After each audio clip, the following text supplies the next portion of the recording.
At kaugnay ng balitang yan, makakausap natin sa ating programa sila Lanao del Sur, 1st District Representative at House Assistant Majority Leader, Zia Alonto Adio. Magandang gabi, Kong. Welcome sa Politiko Nightly. Thank you for having me. Magandang gabi po, sir. Sir, naipasa na ba, tulad ng binabanggit kanina, naipasa na nga daw sa Speaker yung impeachment complaint versus PBBM. Sa tingin nyo, may realistic ba na chance ito na umusad? Unsa dito kasi may certain number of days na required para basahin at may refer ito sa Committee on Justice. Unang-una, hindi pa tayo nagre-resume. Ang resumption pa ng Kongreso, ng House of Representatives is on January 29. Sa Monday na po yan? Sa Monday po.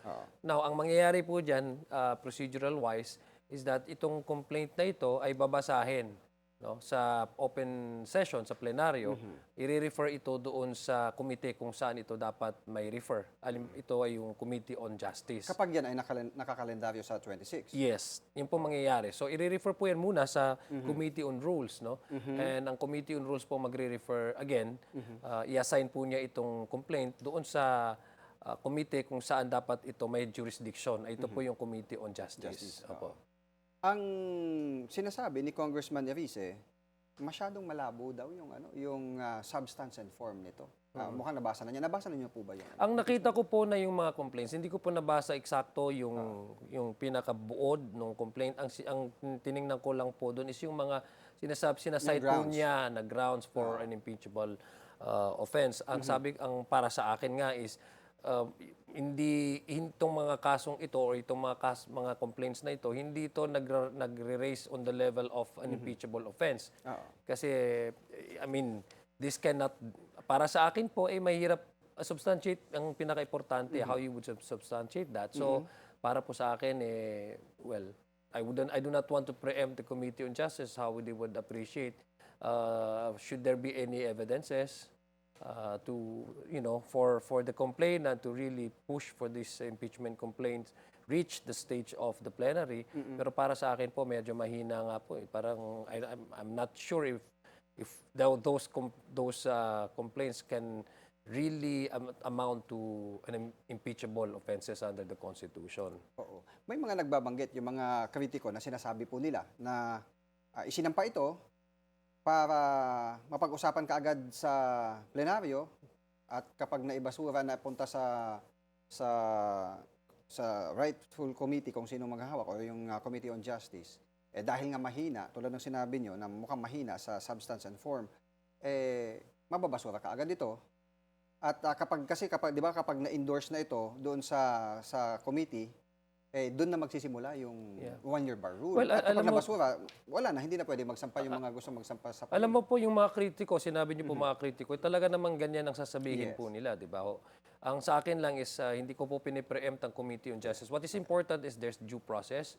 What's important is according to the Supreme Court ruling, meron pong pagbibigay ng chance para yung gusto nilang impeachable, the one that is being charged with an impeachable offense, ay ma-notify kasi yun nga yung sinabi ng Supreme Court na we have to observe due process. And there's also the procedure and the process by which both sides, both the complainants and the one that is being charge of an offense ay mabibigyan ng due process according to the Constitution. Whether or not this will be this will push through or this will be acted upon not favorably by the committee, that's on the basis of how the committee will convene the hearing. Tingnan po natin. I'm just sharing to you my personal take on that, but I do not want to preempt also what would be the decision collectively of the committee.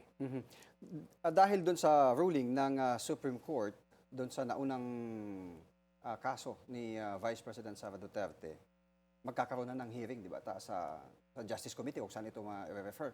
O pwede bang, dahil sinasabi nga na mukhang insufficient in substance, o pwede bang magdagdag ng ebidensya during the hearing na ng committee, yung kung sino man nagsampa ng kaso?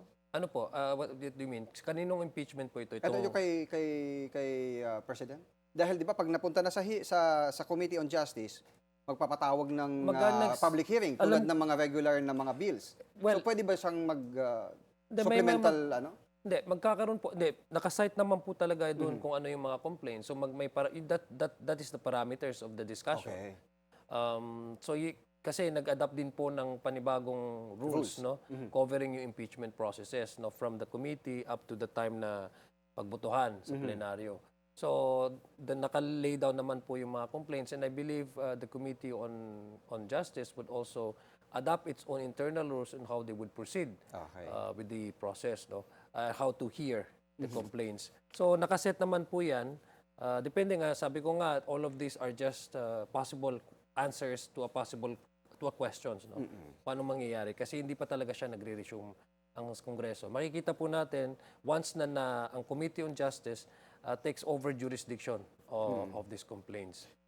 May mga nakausap na rin kami dito sa programa na ilang grupo na sinasabing maghahain sila ng itong mga progressive group, maghahain sila ng isa pang impeachment, ihahabol nila bago mag-start itong pag-resume ng regular session sa Monday. And then may mga grupo din na against VP Sara na sabing ihahabol nila pagdating ng February na magsasampa. Pag nangyaring magpang-abot yung dalawang impeachment case, this will be the first time na dalawang highest official sa bansa ang naharap sa impeachment. Tingin nyo bilang isang mababatas, ano ang take nyo doon sa magiging epekto nito sa ating political scenario at sa ekonomiya ng bansa? Well, unang-una, yung regarding doon naman sa kay VP Sara, meron pang MR na hindi pa na-actionan ng Supreme Court, no? Yung motion for reconsideration ng House of Representatives, at ito ay maglalapse yung one-year ban, no? We're just waiting for how and when the Supreme Court would respond either to grant the petition and the MR or to deny. But definitely on February 6, the ban cited as a ruling, no? Na hindi ka po pwedeng mag-initiate ng impeachment complaint twice in 1 year, ay maglalapse on February 6, no? Yes. Pero may mga bali-balita nga din na may magpa-file din po ng impeachment complaints against the Vice President. This is the first time, no? Kung It never magsasabay. happened. Yeah, it never happened.